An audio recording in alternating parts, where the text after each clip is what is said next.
હૈવાનિયતની હદ તો જુઓ. ચોરી કરવા આવેલા નરાધમોને કોઈ કિંમતી સામાન ન મળ્યો તો ત્યાં હાજર મહિલાઓ સાથે દુષ્કર્મ આચરી દીધું. જી હા, મોરબી જિલ્લામાંથી કાયદો અને વ્યવસ્થાના ધજાગરા ઉડાવતી અને આખા ગુજરાતને ધ્રુજાવી દે તેવી હૈવાનિયતની બે જુદી જુદી ઘટના સામે આવી છે.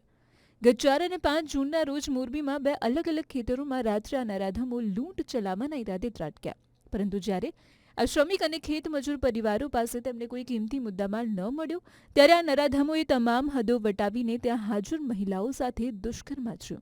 અને એક ઘટનામાં આ નરાધમોએ માસૂમ પતિના ગળે તીક્ષ્ણ છરી મૂકી દીધી અને તેની નજર સામે જ તેની પત્ની પર બળજબરીથી દુષ્કર્મ આચર્યું. જ્યારે બીજા ખેતરમાં આ જ નરાધમોએ પરિણીતા સાથે સામૂહિક દુષ્કર્મ એટલે કે ગેંગ રેપની ભયાનક ઘટનાને અંજામ આપ્યો.